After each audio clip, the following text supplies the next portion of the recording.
Hello, my fellow Christian fiction lovers. Welcome to another video. Today, we are talking about an awesome historical fiction suspense series that I think you need to read.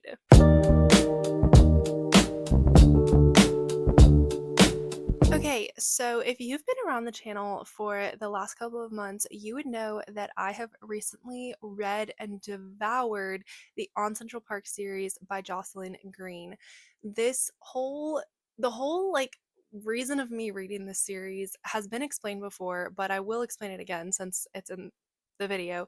But or since the video is about these books, but I pre-ordered this book, The Manhattan Confessions, which came out a month ago, I think. It came out in April on accident. Well, the choice to pre order the book was not an accident, but I did not realize that it was the third book in a series. And that's on me because sometimes I get into like a pre ordering frenzy in which I'm just like, I'll take that one, I'll take that one, I'll take that one.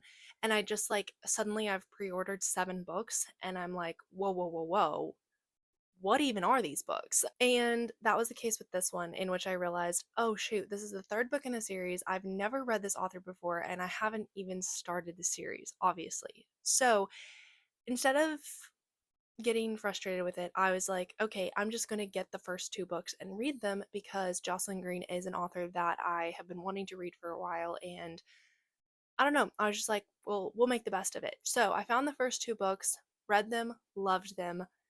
Let's talk about them. Y'all, it is getting hot in South Carolina. It is so muggy out. So we have the mini mic, but if you hear the overhead fan, I'm sorry. It is what it is. Okay, so let's just give a quick series overview.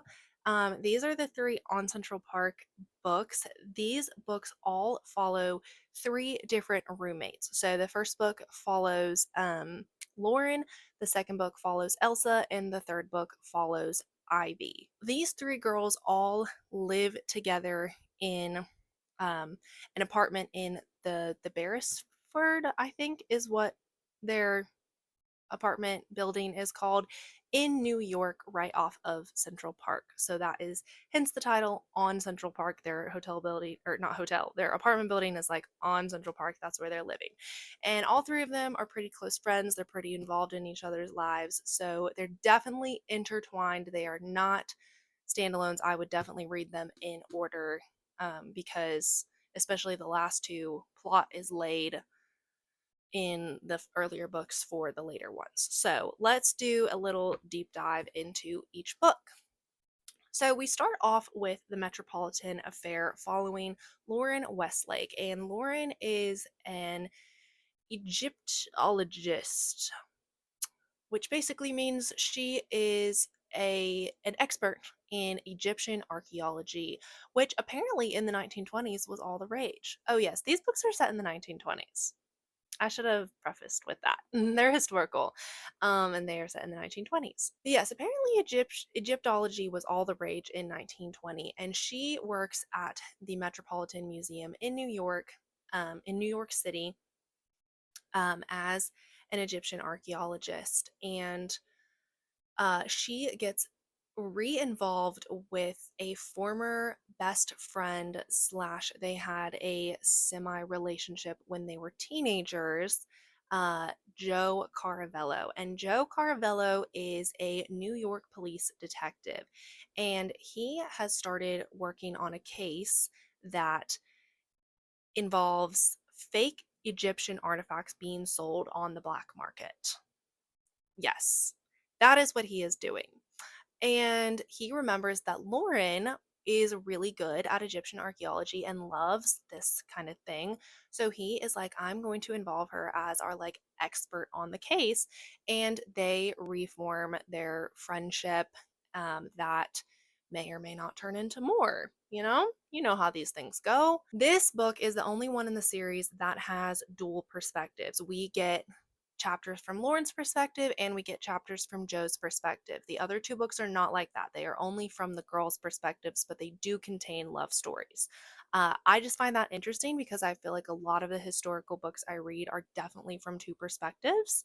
So I was, I don't know, I was just a little surprised by the second 2, but it didn't bother me at all. This mystery is very confusing if you don't keep up. At the same time, it's a slow story.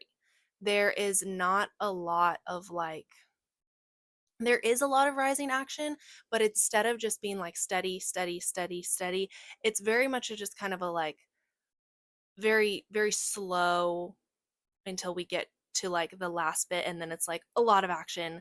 We reach the crisis and then the falling action. And that would, I would say that of all three books. So you just kind of have to know that these stories are a little slower. The mysteries are a little slower. It takes some time to kind of get around to the story, but there is a significant amount of plot that happens, so it's not too terribly boring. Obviously not. I'm talking about the books in a favorable way. They're not boring. I would say the reason for that is while these stories are definitely plot driven, the action is driving the story forward. Jocelyn Green also gives each character plenty of time for character development, and I thought it was a really beautiful mix um, for all three of the books, but specifically this one. That is what really drew me to it. I felt that Lauren matured and grew as a character. Joe also matured and grew as a character, while also solving this mystery, figuring out what was going on with the fakes. Lauren also has a rocky relationship with her father, who is featured. He is a character in this book. And there's a whole subplot that ends up weaving its way into the main plot with him. And it all ties itself together. There's no stray plot point that's like, well, why was that put in there? That doesn't make sense. And I really appreciated that, even though at times it's like, okay, why are we going in this direction? It finds its way back around at the end, and I really liked it. So I gave this one 4.25 by the end of it. I think I gave it 4.25. But yes, very, very good. I really liked it. Solid start to the series. Then we move on to the Hudson collection. The Hudson collection follows Elsa. Elsa is cousins with Lauren. Lauren's mother died when she was young. So Lauren and Elsa actually grew up sort of together. They do have a significant age gap in that Lauren was like an older teen while Elsa was like maybe 10. But they're cousins, they're close, they live together, all of that stuff. Now, on to the plot of this book. Elsa is a ornithologist, which means that she knows a lot about birds. I did speak on this book in my last reading wrap up, in which I said very similar things of like, she knows a lot about birds. And she one day is given a new assignment at work. She works at the American Museum of Natural History, where she spends most of her days sitting in a back room, stuffing dead birds to be put on display. Does that sound like a fulfilling career? No. Elsa would say it's not either. So when she gets an assignment from her boss to go to this old Gothic manor where this lady has just died and donated her entire dead bird collection to the museum, she's like, yes, I will go. 100% I will go. You don't have to ask me twice. So she is now spending the majority of her days at the Hudson Manor. No, I can't remember what the manor is called, but it's on the Hudson. That's why it's called like the Hudson Collection. And while at, oh, my bookmark fell out. Whoopsie. While at this manor, she meets and forms a friendship with a construction worker and his employee who are there to gather like old parts of the building of the manor before it's destroyed to use in their like, they do like, they reconstruct old looking rooms, which is apparently a thing. I learned a lot about the 1920s trends in these books. Apparently, that was a thing. Was like reconstructing old timey looking rooms. And so she strikes up a friendship specifically with Luke, and that is the like primary love interest, but they do have a very good friendship first, I would say.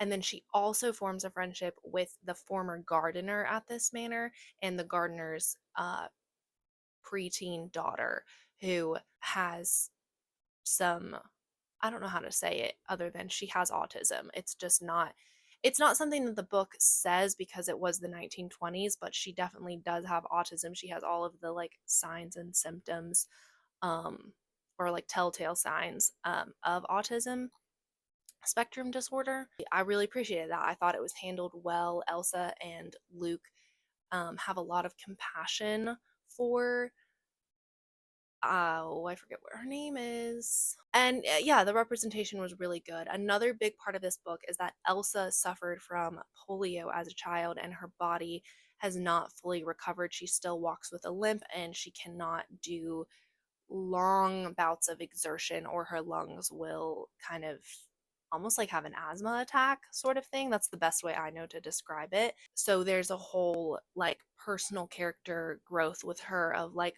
having to recognize her limitations while also being like, I can push myself to grow stronger. And she just kind of has to come to terms with where she's at. And that leads to some really good faith development in this book and just the way that she comes to rely on the Lord and realize that he made her the way he made her for a reason. He didn't make a mistake. It's so beautiful. And I gave this one 4 stars. This one was also a little slow until we got to the end, but I still liked it. You know, sometimes it just took a minute to kind of like get going. And I'd say we were about 100 pages in before I was like, okay, this is the direction the story is going. I've kind of like figured it out. And 100 pages in is like a fourth of the book. So that that is that one. And then the final book is, of course, The Manhattan Confessions. And this book is following Ivy. Ivy is not related to Elsa or Lauren, but she is very good friends with them. I think she was friends with Elsa somehow. And then I don't know. I don't remember how she came to be part of the roommate group, but she's part of it and she's good friends with them. And Ivy works for the New York Historical Society as a librarian. And the catalyst for this book is Ivy has been interviewing this old lady named Adeline who rose up in society through very scandalous and improper means. But nobody knows because she changed her name. And the New York Historical Society Bulletin publishes the first part of this story, and they keep Adeline anonymous as she requested. But the publication of this story leads to Ivy. She begins to be harassed by two specific readers of the story who demand to know who Adeline is, and they will not leave her alone. Now, meantime, like while all of this is happening, Ivy's cousin, Gina, is trying to immigrate into America from Italy, I believe. And she's having issues. She's struggling to enter the country. And I thought that this was a really good look at immigration, at Ellis Island, at the way that immigration was back then and how it's different from now, and just the stress and the worry that immigrants went through. And so Ivy, back to the story, Ivy is trying to help her cousin get into the country and she is trying to enlist help and she's not sure if she's going to the right legal help, if she's making the right decisions. And she's trying to figure out who to trust because she's also worried for Adeline, and a lot of crazy stuff happens in this book. I'd say this is the quickest paced book, maybe, like just a lot of crazy drama and action happens in this one, of trying to like figure out. There's a lot of different mysteries that like mini mysteries within the larger mystery, and then the larger mystery turns into like an even bigger one. It's very all over the place, but like the first one, it all gets figured out and it all gets answered in the end. And there is a really nice romance in this one, and the romantic interest, the male romantic interest in this book is Luke's friend and employee in the construction business from the second book.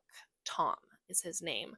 And he and Ivy have a really sweet friendship at the start of this book, and then they just continue to develop it, and it starts to lead into something more. Ivy is the most spirited and spunky of the three roommates. Her personality really shows in this. She's very bold, very unafraid to stand up for herself and for her friends, for those she loves. And I really loved to see that come through. I saw a review of the first book that talked about how they the reader really liked that Lauren as a character was a woman in a male dominated field, but she did not make that her whole personality.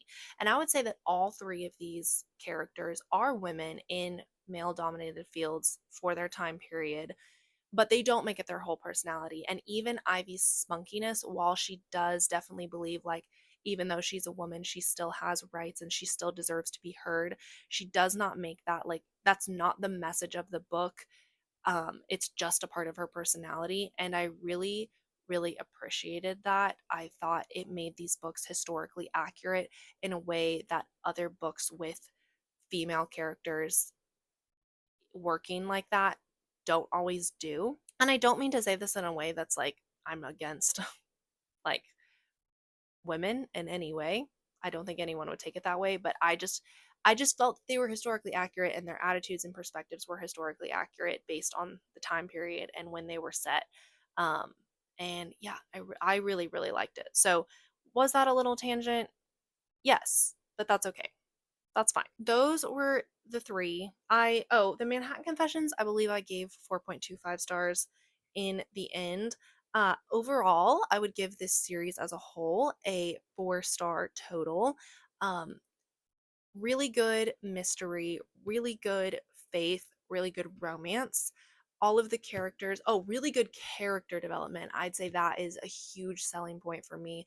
I need my characters to be different from point A to point B. They have to change. If it's a one note character, it's a no from me. And I did feel like the three girls and the three love interests, the male love interests, changed and developed in really impressive and good ways in these stories. I feel like you should be holding the books. Very well done. I want to read more by Jocelyn Green, and I think if you are interested in the 1920s, if you're interested in mystery, suspense, stories about friendship and identity in Christ and character growth, these stories are definitely for you, and I really liked them. They're definitely, in my opinion, they're bingeable because they might take a little while to get going. It's easy to want to keep reading them because it's like, well, I want to see where this is going. I want to like get into it, if that makes sense. And I don't think a slow book is a bad book by any means. I think these are slow books that are done really well. So, let me know if you have read these books or if you've heard of them in the comments. If you've read them, please tell me your thoughts, if we agree or disagree, and maybe if you want to read them now if you haven't read them before. So thank you so much for watching this video. If you liked it, don't forget to give it a like, and if you want to see more content like this, go ahead and subscribe, and I will see you in a video very soon. Bye!